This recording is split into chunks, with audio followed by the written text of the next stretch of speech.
Welcome back to this session of English. In this session, we are going to begin a new topic, that is modals. Modals are very interesting. These are very important for communication, as well as we can see many questions from this topic in our exams in the form of spotting errors, sentence improvement, and fill-ups. So let's begin the session. First of all, let's have a brief introduction of what are modals. Actually, modals are the parts of verb, in fact, the auxiliary verbs that we have already read in the chapter of verb. But we are discussing this chapter separately. Modal verbs, often referred to as modals, are a category of auxiliary verbs. As in the chapter of verb, I must have told you that verb is of two types. One is main verb, another is auxiliary verbs. Auxiliary verbs are further divided into two parts. That is, one is primary auxiliary. Primary means when we talk about to be form, to have form, to do form, and other is modals. So here we are going to talk about modals. If the sentence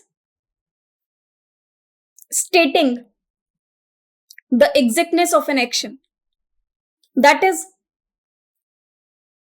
in that case we simply use the verb.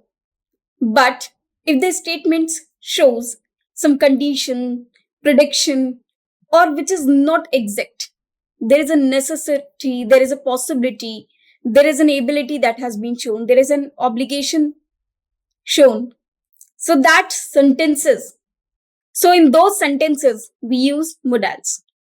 Category of auxiliary verbs in the English language that play a crucial role in expressing various aspects of necessity, possibility, ability, and obligation. Modals are used to modify the meaning of the main verb in a sentence, providing additional information about the action or state described. These verbs are unique as they have specific characteristics and do not follow the same rules as regular verbs. For example, in the sentences, we follow the rules of verb. For example, subject-verb agreement. If we have a singular subject, we use singular form of verb, and if we have plural subject, we use plural form of verb. For example, here we have sentence they play tennis. Now this is a sentence they play tennis. If I write he in place of they, I will change the verb from play to plays tennis. Because he is a singular subject, accordingly I will make the verb singular. So with they, I have used play because they is a plural subject, so plural verb will be used, and he is a singular subject, so singular verb will be used. So these are the basic rules of verb or subject-verb agreement. But in case of modals, they do not follow the rules of verb. For example, if I write he or if I write they, after this we use modal in the same case. For example, if I write can over here, I would write can over here as well. He can do this or they can do this. So with both the subjects, whether singular or plural, it is totally irrelevant. We use the word can and not cans. Therefore, here we can see that they do not follow the rules as that of verb. Let us see some common modal verbs in English. Can, could, may, might, or must, will, would, shall, should, ought to. Now these two verbs basically shows the ability. And these three modals show the possibility. Now, here one fact is very important, that is the extent of possibility. For example, we can divide this possibility's extent into three parts. One is high, another one is low, and the last one is highest. For example, the possibility of something is high, we will use the word may. If the possibility is low, we use the word might for low possibility. And to show the highest possibility, we use the word must. For example, if the weather is windy or stormy, a storm is going on, and we can feel the air, we can say that it may rain because the possibility of rain is high according to the weather.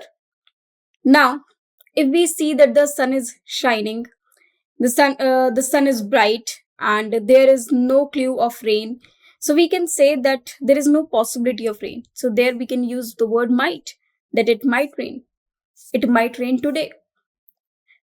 And if the possibility is highest, for example, if I see a student, if I see the mark sheet of the student that he has got 100% or 99% in every exam, he has topped all his classes or all his exams, so I can say that he must be very intelligent.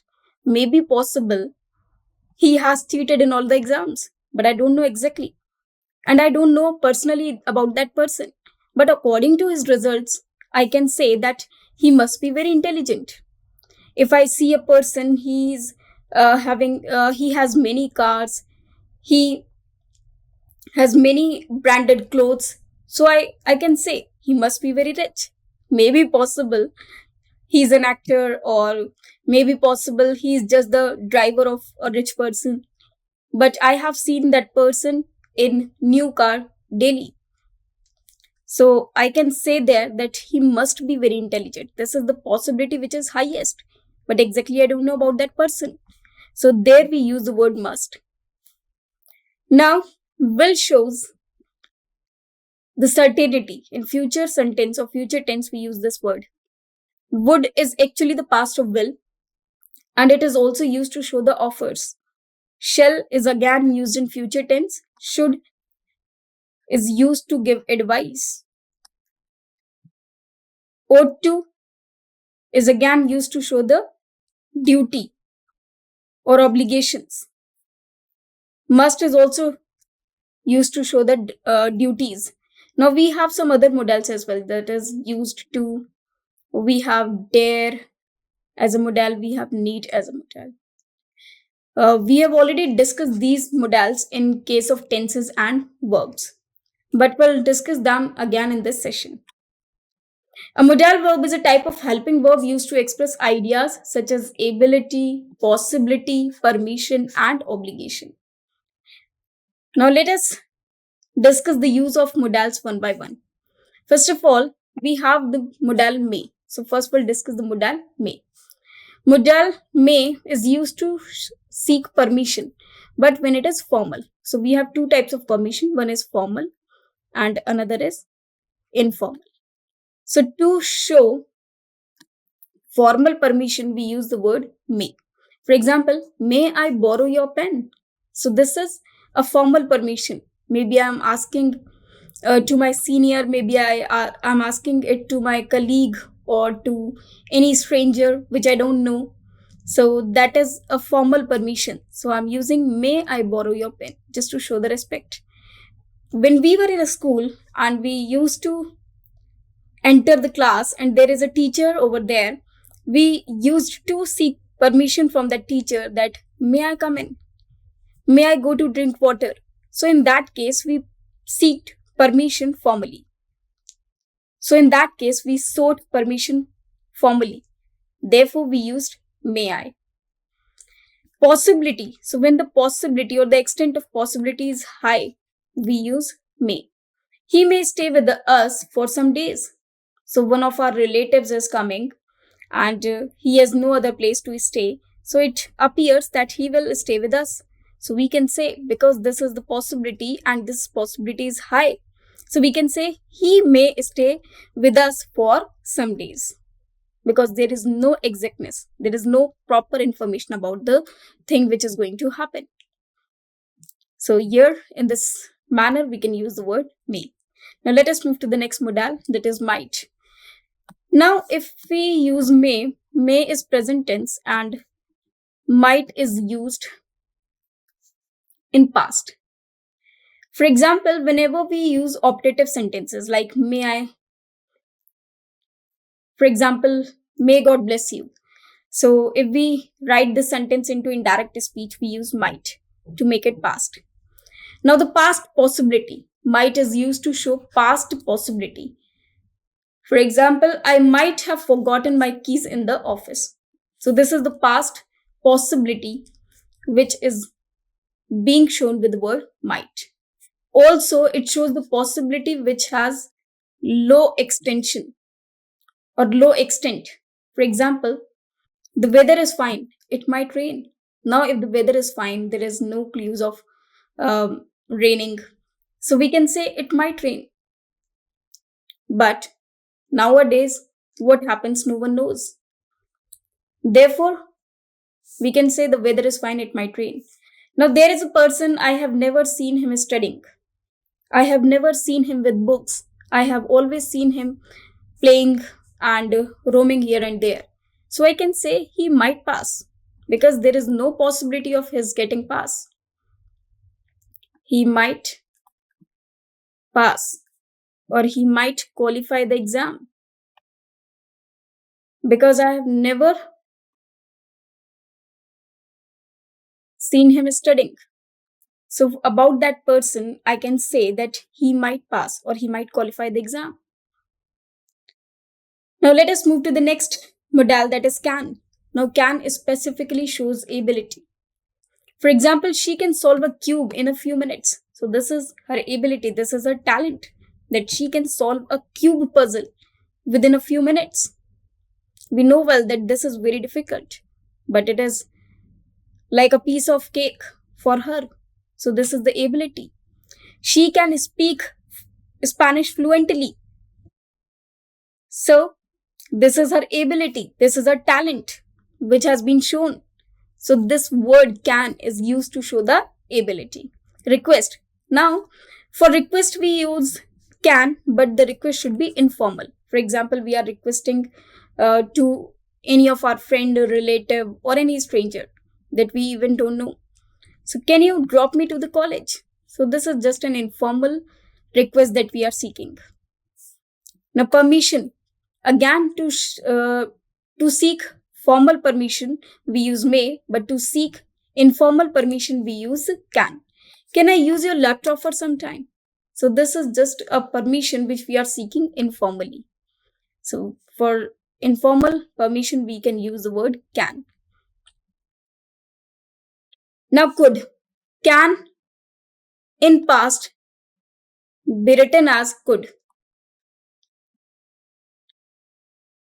So if we have to show the ability of the past, we use the word could. She could dance continuously for a long time when she was young, but now she can't. It means she had this ability when she was young, but now she doesn't possess this ability.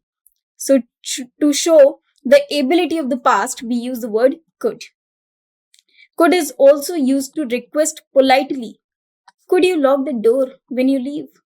Could you lock the door when you leave?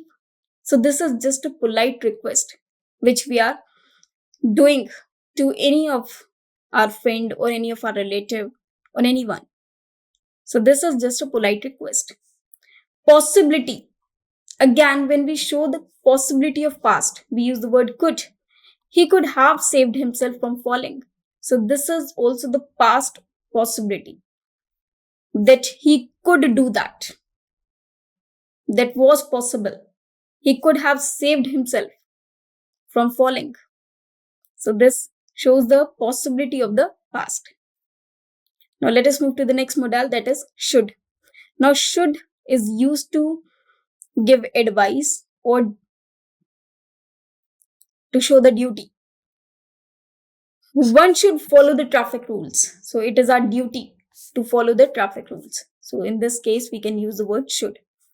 For advice, you should not eat junk food.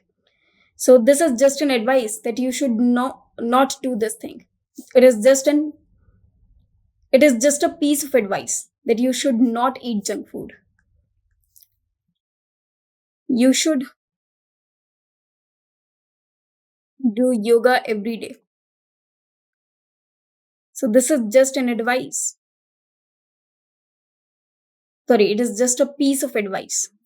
So we can say you should do yoga every day. In this case, we use should. So there are various advice or various pieces of advice that we give. There we use the word should. Now let us move to the next one, that is would. Now will in the past tense is written as would. In case of choice, we use would. For example, I would prefer tea to coffee. It means I prefer tea, not coffee. I would like to have tea, not coffee. So this is the choice which we are making. So for choice, to show the choice, we use would. Request. For request as well, we can use the word would. For example, would you mind lending me some money? Now here we cannot write will. It will be would only to show the request. Would you mind lending me some money? Now, very important case, that is to show the offer or to offer something. We use the word would. For example, if guests arrive at your home and you offer something to them, for example, you offer coffee, tea, or cold drink, you can ask them, would you like to have some coffee? Would you like to have some tea? Would you like to have some snacks? So this is just an offer which we are making. So to offer, we use the word would. Now let us move to the next one. It is also used as the past of will. She said that she would send me all the details by email. So this is also the sentence of would, in which we have used would as the past tense of will. Now if you remember, in conditional sentences, we learnt about the condition using if. And I told you that the sentence of this condition, type 1 or type 2, this will be made in 3 parts, type 1, type 2 and type 3, and in 2 clauses. In first clause, we write the sentence in present tense, past tense or past perfect, containing no modal at all. But the rest of the part, in this clause, we use modals. For example, if this is in present indefinite tense, this sentence is written in future indefinite tense. It means if it is subject plus verb 1 or verb 5 form, it will be subject plus will plus verb first form. So in this case, we have used the word modal because just this is a condition, this is a prediction.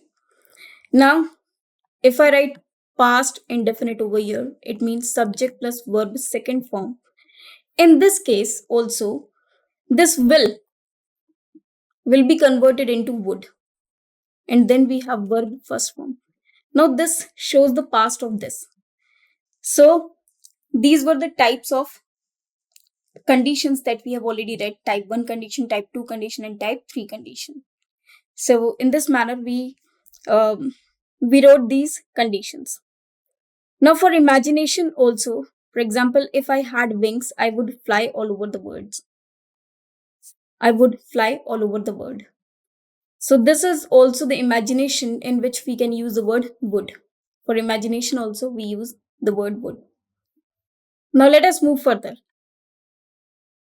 Now this modal is must. So must is used to show the highest possibility, also the necessity. When there is something that has to happen necessarily, we use the word must. You must learn how to drive. So this is the necessity. This is necessary for us to drive or to learn driving. So you must learn how to drive. So this is the necessity. This is the requirement. So to show this requirement, we use the word would. We use the modal must to emphasize. For a strong determination, I must work hard for this project because I'm determined that I have to do this. So I must work hard for this project because I want to have this project anyhow. So this shows the determination, the strong determination. Strong obligation. You must apologize for your mistake. You must be sorry. It means there is a strong obligation because the thing which you have done is wrong. So we can say you must apologize. You must be sorry. In this case, we use must. Must is also used to show the possibility which is highest. To show the highest possibility. For example, he must be very intelligent.